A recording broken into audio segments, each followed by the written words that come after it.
Well, welcome to our webinar for today. And today I have a real treat for you all, those of you who are currently working from home and wondering when this thing is going to end. So today we're going to address the issue of what happens when the novelty around working in your pajamas, eating never-ending snacks, your flexible start and finish times, and Zoom meetings when you get to wear your craziest hat, when all of that sort of stuff becomes a little bit ho-hum, what happens? And I've got a great guest to help me talk about this today. I'll introduce him in a second. So first up, background on LiveTiles. Who are we? We're a global company specializing in employee collaboration and communication software, services, and AI for the workplace. Now, to help me discuss the issues around our topic today, I've invited Pete Jensen on to share his thoughts. Welcome, Pete. Hi, Chris. How are you this morning? Well, thank you, mate. Now, look, Pete has a burning passion to help business leaders create organizations that are great places to work in and where employees feel psychologically safe. So I'm struggling reading this morning. Psychologically safe, fit and thriving. So over the past 15 years, Pete has worked with over 20,000 participants around the Asia Pacific region, delivering leadership development, cultural transformation, behavioural safety leadership, and enabling wellbeing masterclasses and programs. So he's very, very well versed on this topic today. He helps organisations and leaders achieve this by delivering keynotes, speaking at industry conferences, speaking on webinars like today, conducting workshops, and he's also a sought-after speaker resource to organisations such as the Executive Connection, the CEO Institute, Deacon Prime, the Golden Door, Rotary International, and many, many others. How's that, Pete? Welcome aboard. Couldn't have said it better myself, Chris. Thank you. Thank you for supplying me with those kind words about yourself. Fantastic to have you with us this morning. It's a very, very cold morning down here in Hobart, so we might take a little bit to get warmed up, but let's have a quick look at what we'll be talking about today with the agenda. So I thought it'd be really nice to take a bit of a look back at, with Pete himself and his experiences. So as you all know, he's an author, and just to be interested to see how he came to writing his book. Building company culture, well-being in isolation, something that's very important at the moment. Then we're going to take a look at the holistic well-being, with WHO being part of that. So we'll get into that one a bit. Talk about sustained happiness, and then wrap it up with a bit of stuff that LiveTiles is doing around the Live Smiles movement, which sort of pieces this all together nicely. So, Pete, before we get into this in the here and now and discuss remote working and the effects it's having on some members of the workforce, can we first talk about your experiences? And I want to know what led you to writing this book that we can see here on the screen, Lessons in Happiness from the Third World. Thanks, Chris. Look, this is very much a personal story, but 10 years ago, I went through the loneliest walk in my life, which was 18 months of going through depression and anxiety. And at the time, I was working for a global organization in a national role, and I was doing all the right things. I was on medication, I had a EAP counselor, but for me personally, neither of those were working. So I literally got to the end where I decided to pull the pin. And in that moment, had a very meaningful conversation with my sister, kind of dragged me out of quicksand, but I stopped short in my tracks and I thought, what's going on here? I looked around, this is 10 years ago, at, depression, anxiety, stress, where we are in the West. And then I remembered where I grew up. My parents were missionaries in Africa. So I grew up in a very rural area, and with the poorest of the poor. And I just started thinking, and the thought that hit me was, why is it that when you look at, we call them third world countries, I guess, but, let's just say third world countries where people have got nothing. They find it so much easier to be joyful than we do in the West. So the question was, what have we forgotten? Or what have we become so busy and self-focused to think about? And out of that came a recipe. The book is written in the format of a recipe. What are the 3 core ingredients that make up happiness based on the third world? What can we learn from that? But also then you add all the herbs and spices, which are a lot of personal mastery and development tools that I've picked up in the last 15 years of doing culture transformation. So I guess the background's a personal story, but the 3 key elements are as strong today as they were then, especially during COVID. Yeah, for sure. And then for people that don't know, you had a chance meeting with one of our co-founders, Peter Newen Brown, I believe, on a beach somewhere, and he was perhaps going through some, not so much the depression, but sort of thinking, in his 40s, what's next? What's happiness? And those kinds of thoughts that you have around, what's next for me after I've sort of raised my children, that sort of thing. And he just happened to meet you, and then you two went on a little bit of a journey together as well, didn't you? Well, it's actually quite funny because Peter was speaking and we met by chance on the beach, and he said, look, I've got this topic to talk about and I'm not sure what to say. And I said, what's your topic? And he goes, it's happiness. And I went, guess what? I just wrote a book. Would you like a copy? And he said, look, I'm flying out tonight to LA. And I said, don't move. Ran home, got a copy, sent it to him. He read it on the plane. And we've communicated since then. And I've been lucky to meet part of your leadership team as well in a workshop. So, sometimes it just happens.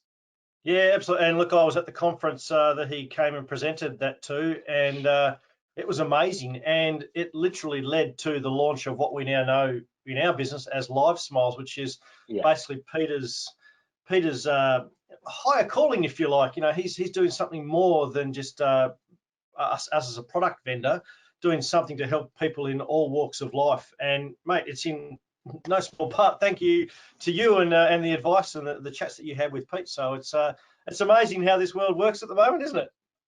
Yeah, there's no such thing as coincidence. No. I'm actually a firm believer in that. Yeah, beautiful work. Yeah. All right, so let's talk about your working life, and you've worked with many clients on creating a positive culture and helping it to grow and flourish. So I just want to know, what are some of the major challenges that companies are faced when they're attempting to either build a new culture or rebuild a culture? How much time have you got? Look, I think just in preparing for today and trying to focus really in on where we're sitting with COVID and the journey, I've just picked two challenges in particular. And the backstory to that is I was very fortunate to work with John McFarlane when he was the CEO of ANZ Bank. And some people may remember in the late 80s, early 90s, they were about broke.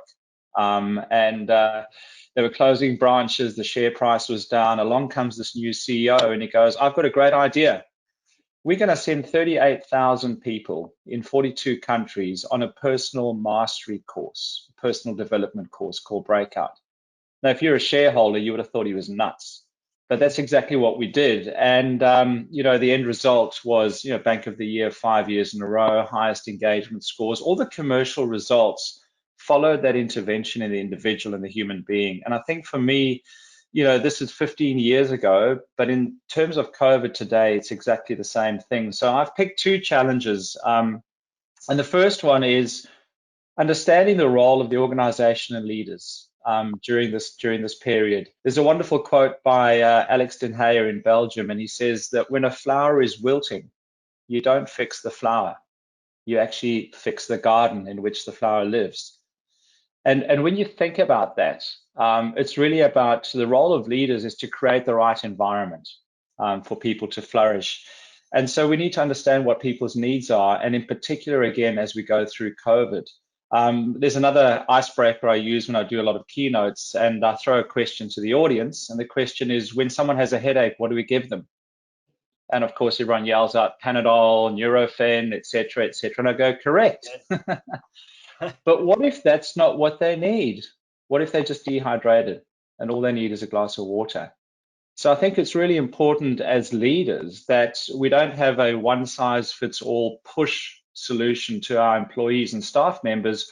We need to take time to understand their personal needs and understand what environment they would flourish in. I was working with an organization where the environment is quite harsh, and I'm a palm tree, not a cactus. But I'd set myself up in an environment where I felt like I was a cactus, and it just wasn't working. Nothing wrong with the people, nothing wrong with the company, but the environment wasn't meeting my needs. So I think the first challenge in terms of leaders is stepping back and being really curious, asking questions, inquire what is it that people need, and then setting up the right environment for people to flourish. The second one, and this is really going to be challenging as we start to exit COVID, is giving people autonomy and developing trust. So trading our leaders. This time, isn't it? Well, how do you know how much work people are doing? I'll talk, we talk a lot about control and compliance. And I read an article last night in one of the journals that if someone sits in their chair for 8 hours in front of their computer, surely they're going to be productive. But you don't control people like that anymore. No. We need to trust people. And it's really interesting because the challenge for leaders is this shift from everyone's in the office, we can control their movements and their time, to, oh my God, everyone's at home, I have no control. So how then do you give people the autonomy and trust them? And here's the secret. People are actually the solution anyway. If you think about moving into our coronavirus crisis, I come from a safety background as well as a well-being background, and certainly in safety, you would have filled out reams of paperwork around ensuring desks set up. There's so much compliance, yet we transitioned perfectly. In fact, there was an air of excitement. Everyone was rushing off to Officeworks, buying webcams if they were available, Yes. etc. And people have delivered. My clients are saying that in the first 6 weeks, their staff were even more productive than they were in the office, without control. So there is a skill there for leaders to try and create the right environment by knowing their people, and secondly, and the wonderful quote that comes out of, I guess, your industry being more technology is Patty McCord, who was the chief talent officer at Netflix. And she says this, she says, a company's job isn't to empower people. It's to remind people that they walk in the door with the power and create the conditions for them to exercise it. So what does that mean for us as leaders? Yeah. If you look at the cycle of control and compliance, you have an unwanted behavior. What do? You write a rule. As soon as you write that rule, you take away someone's autonomy. When you take away their autonomy, they become disengaged. So what do you get? Another unwanted behavior. So what do? We write another rule. And that rule and the cycle just continues. Yeah. So there's a big secret, and I do a lot of work in this space where it's how do you give people back some autonomy and freedom in a space. Obviously, if you're working in a critical risk industry, you've got to draw some boundaries. But I think those are the two challenges in terms of culture, especially as we emerge from COVID. Yeah, it's interesting. Then if you are going back into the office at some stage and you've been used to being now in this new world, given this autonomy and the controls come off a little bit, what happens when you walk back in that door? Does it go back to the way it was, or is it how it is now, or is there somewhere in between? I think, to me, the trust conversation becomes the important piece. Yes. And how effectively the leader can both build trust. So everybody wants trust, but nobody wants to go first. There's something in here about leaders having to become a bit vulnerable as well. And Brené Brown does a lot of great work. Dare to Lead is her greatest book, and I'm actually accredited to run that program. But there is something about leaders becoming vulnerable and being willing to say things like, we're going into uncharted territory. I don't have all the answers. I need everybody's voice, and this is coming out of the psychological safety work by Amy Edmondson. But it's about leaders being vulnerable, and that's the first step towards building trust. So I think there's huge scope, especially that we're moving out of a controlled environment. And as I've said, the evidence certainly in the first stage has been that people have been more productive, but I sense there's something else starting to happen, which we'll talk about, as we go through well-being and isolation later. Absolutely, absolutely. Now, look, I've put the term, and I'm hoping I'm pronouncing it right. I'm calling it holistic well-being, or it could WHO. I'll let you explain it, because this is a concept that's new to me. And I suspect it might be new to many in the audience today. Can you please explain what you're talking about here? Oh, look, absolutely I can. And it's certainly a bit of a play on words. The WHO is the World Health Organization. And I've spent the last 3 years or so traveling Europe, the UK, here, New Zealand, trying to rock the boat and shift the paradigm around well-being. And what do I mean by that? I think that well-being, A, is very subjective, but B, organizations have invested heaps of time, energy, and resources at certain aspects of well-being, and they're doing a really good job in that space, and it's really well intended, but we've kind of missed the big picture. And there are a couple of things that the World Health Organization definition of well-being gives us a few clues. So the first thing, when you look at the exact definition, it says that well-being is about being complete. So there's a nice link back to Paddy McCord. Being complete in physical, mental, and social well-being. And the definition continues to say that well-being is not about the absence of illness, it's more about creating the presence of wellness. And that's a huge paradigm shift. So when we look at that, two challenges for organizations at the moment. And the first one is, where is our focus? Is our focus on the absence of illness? So are we trying to reduce sick days, work cover claims, EAP usage? Does that mean we're successful, or can we point to the presence of wellness? Can we actually demonstrate wellness? They're two different things. It's like you can't be sick and well at the same time. If you think about safety, you can't be safe and unsafe at the same time. So yes. Where is our focus? And the second thing is, what are we measuring?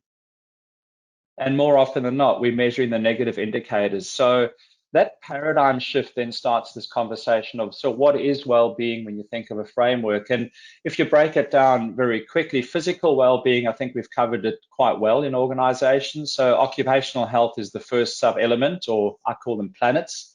Body management is around, how we manage things like nutrition, sleep deprivation, etc. And then mind body is the mindfulness stuff. And most organizations generally have got a good handle on that. Yep. Mental well-being is the one that really concerns me, because the focus is driven quite heavily towards mental health, and understandably so, because that's where the highest risk is. So if you imagine a mountain for a moment, and you imagine the cliff on the edge of the mountain, there'll be people who are on the edge of that cliff, and whether it's depression, stress, anxiety, clinical disorders. We have a lot of good things in place for that. EAP, Beyond Blue, Mates in Construction. There's so many good initiatives. But what about the second element of mental well-being? I just call it doing life. Yeah. People have got mortgage stress, they've got relationship issues, they could have substance dependency, difficult children, whatever it might be. Now, they're not on the edge of the cliff, they're in the middle of the mountain, but they could be drifting.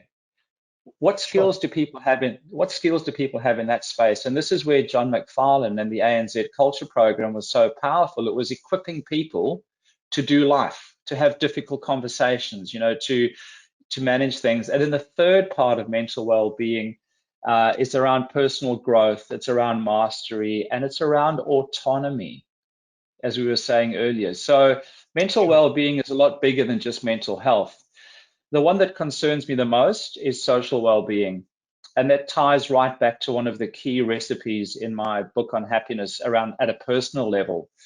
Graham, who heads up Are You OK Day and other things, did some research in Australia in 2019, and the stats were that 25% of Australian employees have got zero social and interaction with each other, not even a cup of coffee. Really?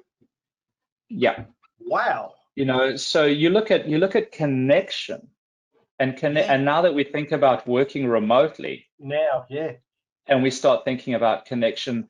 When I was in London last year, I discovered that in the UK, there is actually a Minister for Loneliness in Parliament. They have a government department for loneliness. And a lot of people go, well, that's the POMs. Well, hang on a second. In Australia, we've got the Australian. We have an organization in Australia called the Australian Coalition to End Loneliness, headed up by Dr. Michelle Lim. I shared a stage with her in Sydney at a conference last year, and we've met. And so loneliness is not going away anytime soon. No. And loneliness could be 18-year-olds and it could be 75-year-olds. So this is something that's been around pre-COVID, and COVID might just exacerbate that as we move through the stages of return to work. Absolutely. I was only having this discussion with one of my co-workers yesterday. A few of us have started to go back into the office down here in Hobart. And it's because we were getting. I mean, I've got a family. I've got kids. They've been at home with me and all that sort of thing. But for the people who might be living on their own and then forced to be working on their own all day and not getting to see their partner or their family or that sort of thing, it really does get lonely. And she said to me, I just got to the point where I just had to see someone. And I said, like, I was the same. All I wanted to do was come in here and give my co-workers a hug, you know, because it got to the point where this loneliness was starting to build. Even though I was with my family, my day-to-day family from my office, I really missed them. Yeah, yeah. And you know what's becoming interesting is when you look at the stages of COVID. For me, stage one was very exciting. You know, everyone was working from home, getting all set up. There was this excitement. Buying stuff, and I'm sitting Yeah. at my office and all that. Yeah. Stage two was we were galvanized as a nation, you know, to flatten the curve. So all of a sudden, everyone had a common goal and a common enemy and a common aim. And I'm not sure about you, but I would wake up every morning and check my phone, look at the stats. Yeah, In fact, COVID overload. mate, Absolutely. Mate, I'm a sports nut. I treated it like a leaderboard, you know, and there was no sports for us to follow. No, and I'd be saying things like, wow, Australia's really improved from 15th in the world. We've gone to 20th in the world. And I can tell you we're 69th in the world at the moment. But, you know, there was that whole common cause and we were galvanized and we've done it. And New Zealand, well done, have done it as well. So here's stage three. With the lifting of restrictions, I've got a very good mate and, you know, he loved working at home. He got to see his kids, but the kids have gone back to school now. Yeah. And for the first time, he is going, I am so alone. And he's very much an extrovert. I'm now alone because kids are going back to school, things are going back to normal. So this loneliness is starting to creep back in. And it's going to be an extended isolation period, I think. Certainly, I live in Melbourne, so I know September if we're lucky. So that connection piece is part of social well-being. The second part is contribution.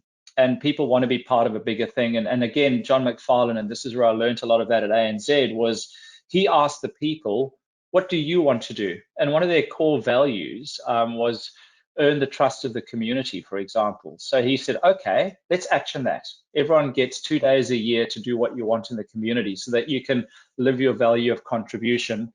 And the third one, which is really important to me, is celebration. And there's a big difference between celebration and recognition. You know, it's easy to recognize people, but that's got no social value. And I was having a chat to somebody in an organization that I almost mentioned. And he said, you know, I know what you're talking about. He said, in the old days, when someone had a birthday, we'd bring in a cake, we'd stop the office for 10 minutes, and we'd celebrate that person. But head office has said there's no budget for cake anymore. So we just put their name on the monthly newsletter. So we recognize people, but how do we actually create celebration and social value around that?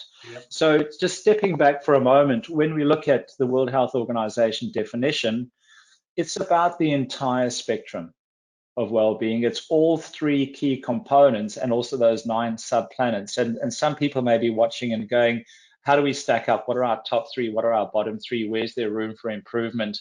I certainly believe that social well-being is the Trojan horse here. As we start to create more of that, it then, you know, will demonstrate in more mental and emotional well-being as well. So that's just giving you a bit of a background to that. Yeah, yeah. Well, let's move it over to what we're sort of touching on there is well-being in isolation. And it's fair to say that any company culture would have been seriously tested by this situation we find ourselves in with COVID-19. You know, for most companies, having a strategy to deal with well-being issues that would surface during extended isolation probably wasn't something that was seen as a must-have in the past. But I'm tipping that right now it's kind of raised to the surface, hasn't it? It certainly has, and you know, for me, it's been an interesting period to see the circle close between writing my book around personal happiness and seeing what's happening now with people working in isolation. Because there are a couple of things that are really critical that we've forgotten, you know, from the third world, for example. One is that it's really about belonging and connection. And doing that intentionally, and I do a lot of talks, you know, just pro bono for senior citizens or charities, and often I'll see someone who's a widower, and they'll go, you know, you talk about belonging. I've got nowhere to belong. My kids don't come and visit me. My grandkids don't come and visit me. And I said, you know what? If you don't have a place to belong, find a place to belong. You know, there are many places you could go to belong, and And to me, it's about creating rituals around this. You know, I have a lifestyle where I live alone, I work alone, I travel alone. So I've got 5 or 6 groups that I belong to, and I'm intentional about them. I've been known to fly back from Sydney, play around a golf in Melbourne, and fly straight back to Sydney because that's one of the places where I belong. So I think it's really important to look at that and set up specific places where you can belong and connect. The second thing for me is that happiness is a work ethic, and well-being to me is a work ethic. I think that you can set yourself up for success. You know, we could talk about neuroscience and positive psychology if we had more time, but there are simple things that you can do, creating rituals and accountability when you're in isolation. So for example, I walk with my neighbor every morning at 7 o'clock. You know, that's part of my ritual. That's what I do. So in isolation, I think there are many things that you can do as an individual if you have an understanding of what you need. But there's no magic wand, no amazing strategy that's going to cover everything, is there? It's horses for courses. It certainly is, and I think that's the important part. I think as leaders, we need to be checking in, but Yes. it starts with that premise at the beginning is we need to know what people's needs are. The other thing we can learn from the World Health Organization, where they talk about the difference between the absence of illness and the presence of wellness, is rather than focusing on fixing what's broken, let's go and look for where it's working well. And let's get really curious and ask some questions. What are you doing in this environment to create this success? What are the things that you've put in place? How can we share that success with the rest of the team? You know, I think that whole notion of appreciative inquiry is a really important thing. And if we start looking and understanding what's working well and sharing those learnings, you know, we start gravitating towards that. So that's just another tip is look for what's working well and try and duplicate that with your teams. Oh, good stuff. Yeah, good stuff. Thank you for that, mate. So let's flick it over to sustained happiness now. I mean, obviously we're all looking for sustained happiness for our employees, and that's a combination of, you know, a good strategy, ticking the World Health Organization holistic well-being boxes, and generally keeping an eye on things with our people. So what are some of the key things you think that we need to keep in mind to ensure that we sustain our employees' happiness? Well, the first thing I would do is the starting point is see how you stack up against those 9 elements of the definition and constantly come back and check in. And it may be a great conversation to have with your people again, because people have got solutions and ideas and answers around that. So kind of the audit and keep measuring.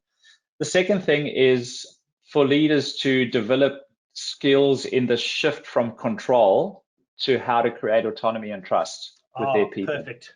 Yeah, I you like know, that. and that's a conversation that needs to happen. You know, there are a lot of Brené Brown talks about 7 elements of trust. You know, how do you set boundaries? How do you do things? So there's a lot of work you can do in that space around autonomy. And Hey, the third thing. Sorry, mate, can I interrupt for 1 second? Do you know of somebody who might be able to assist in that type of training? Yes. Yourself? Look, I've been in this space for about 15 years, but I have a massive network, and you know, a lot of that's about fit. You know, it's about organizational fit, industry fit, et cetera, et cetera. But yes, I've got a huge network of associates who have all done work in the space. To deliver a culture program to 38,000 people needs a big team. Yeah. So I have a strong connection with that team. But what I'd like to share, just conscious of time as well, because conversations can flow for a long time. But I think the third part of this is that individuals need to have skin in the game as well. You know, I think we've moved from a culture of in the past, you know, someone rocks up for a job in the old days and, you know, I'll go the extra mile, I'll be a real team player, has evolved into the company owes me. And we've got a sense of entitlement mindset happening in society today. And I think people need to have skin in the game as well. And this is where that trust and accountability thing is so important. Part of having skin in the game is if people can make sense of why stuff is important. And I'm really strong on whether it's around well-being or happiness, and they're quite intermeshed, is as an individual, if things make sense to me, I'll do them. One of the things that makes a lot of sense to me is to put my safety nets in place before things go bad. You know, you tend you tend to find that when things go bad, all of a sudden people are learning all this amazing stuff. You know, we have a bushfire, we have a flood, and you watch Channel 10 and people go, wow, mate, you know what, if this fire hadn't happened, I wouldn't have got to know all my neighbors. They're actually amazing people. And I'm going, what, you needed a fire? You know what I'm saying? Yeah. So, Yes. Yeah. so I kind of think about, you know, it's really important to put safety nets in place while times are good. You know, and this is, and I've got a couple we could talk about, but it's all, you know, dependent on your time. Yeah, far away, mate. Let's do the elevator pitch on them, Yes. because we've only about 15 minutes left to go. I did a little bit of preparation, and we could do a whole on this, but I've just picked 6, and I might talk about one of them in a bit more detail. But the 6 that I've picked, the first safety net is, there's been a lot of research lately around the connection between loneliness and addiction. And I wrote an article on it not too long ago, but now there is scientific evidence that there is a connection between that. And it really concerns me that we're experiencing the highest levels of loneliness in our history. We're also experiencing the highest levels of addiction in our history. Yep. Wonderful TED talk by Rachel Wertzman on that as well. So understanding what drives that, you know, and by the way, addiction's not just drugs, alcohol, it could be sex, could be eating, could be shopping, could be, you know, could just be your mobile device. And the tendency when you're in loneliness and you need that little hit, you know, the first thing you do is you move to whatever your addiction is. So I guess the first safety net is recognizing that I need to be comfortable with the void and find a positive way to fill that void, whatever that void is. The second safety net, I would think, in terms of COVID, is really setting boundaries and measuring activity. So clear boundaries between work time, family time, me time, Yes. you know, Yes. and actually measuring it. You know, my study has, I call myself Rain Man sometimes, but I give myself points for all the things that I do, and I measure myself every day, but being really clear about that. The third thing is the importance of creating daily rituals. You know, there's a great book by Jim Loehr and Tony Schwartz called The Power of Full Engagement, where they studied elite athletes to try and find out how they could be on their game and perform, you know, 24 hours a day, 365 days of the year. And one of the things they learned was that elite athletes, this whole old time thinking of it's all about mind over matter and discipline, they don't think that way. They just create rituals around what they do. And I've started to build that into my own happiness and well-being. So I just have ritual on what I do. And what helps is to have an accountability partner around your rituals. The fourth one is to figure out where you are in the change cycle. And this applies not just to COVID, this applies to any change that you go through in life, whether it's redundancy, whether, you know, loss of a partner. The whole notion of change is quite interesting because it starts with denial, and then it moves to resistance, then it moves to acceptance, and then it moves to commitment. And knowing where you are in the change cycle is really important, but looking forward to the next stage. So again, we could do a whole lot of work around just self kind of reflection of where am I in this change cycle. I took 3 months out of my life to go and live with someone who was going through some tough times. And, you know, I moved from my beautiful home on the beach to a suburb inland. And in the beginning, all I could do was, you know, look at all the faults in that area. You know, they don't have nice restaurants, there's no beach, so I was in the kind of resistance phase. I then started looking around and I went, oh, there's a nice cycling track. Oh, things are a bit cheaper here because it's a different community. And I started looking for all the positives. And before I knew it, I then moved myself right down the change cycle. So I think that's a really important safety net to have in place. I guess the fifth one is really figuring out and asking and giving feedback. You know, courage craves vulnerability. But just like, you know, we want people to give us feedback, it's about stepping up as a team member as well and giving your leader or organization feedback. And the fifth one, which is interesting, is just watching your language. You know, language has energy. So people talk about, you know, self-isolating. You know, how terrible. Sounds like I'm going to jail. Versus physical isolation. You know, there's a lot of language around the recession at the moment. I've shifted my language to reinvention. You know, the new normal will never be like it was. So those are I'm hearing a lot of that. Yeah. There's a couple of safety nets that people could think about as they contemplate, getting through this next phase of our extended isolation. Great stuff. And look, you mentioned some articles, TED Talks, those things during that slide there, and we'll link to those with the follow-up emails that come off the back of this, so that people can go and check those out as well, because they sound fantastic. So I'll just wrap this up from the LiveTiles perspective. So many of you might be aware of a program that I mentioned earlier called LiveSmiles, and as I mentioned, Pete was in fact instrumental in the early development of that with Peter Newman-Brown, our co-founder. So LiveSmiles was the start of the movement, but we are looking for opportunities all the time to do more. We've worked with Movember on a campaign late last year. The Intelligent Workplace podcast that I look after has quite a few episodes with guests talking about mental health and in and around those topics. And this is something new for us that we are just launching now, and it's a real evolution in the LiveSmiles concept. It's called LiveTiles Vibe. And look, we believe it will really help in remaining in contact with your employees and sort of addressing some of the issues that we've spoken about today without being too distracting as to lose its effectiveness. LiveTiles Vibe, it's an in-the-moment check-in tool. So as you can see there on the screen there, we can ask staff questions that they simply click one of the responses, and away the data goes anonymously to the back-end database. You can report on it and you can check and get an overall picture of how your staff are feeling. So, things like, how productive did you feel this week? Are you feeling happy this week? What are you looking forward to next week? The opportunities really are endless to do it in this space. We've also found in talking to some of our customers, there are other opportunities for this. So, the employee doesn't have to leave where they're working to quickly answer these questions. It's not a matter of getting sent a link to an email survey. It's like right here, right now, how are you feeling? So we think it's going to be a fantastic thing for us. This is showing it within Microsoft Teams, which is obviously very popular right now with its 70-odd million daily users.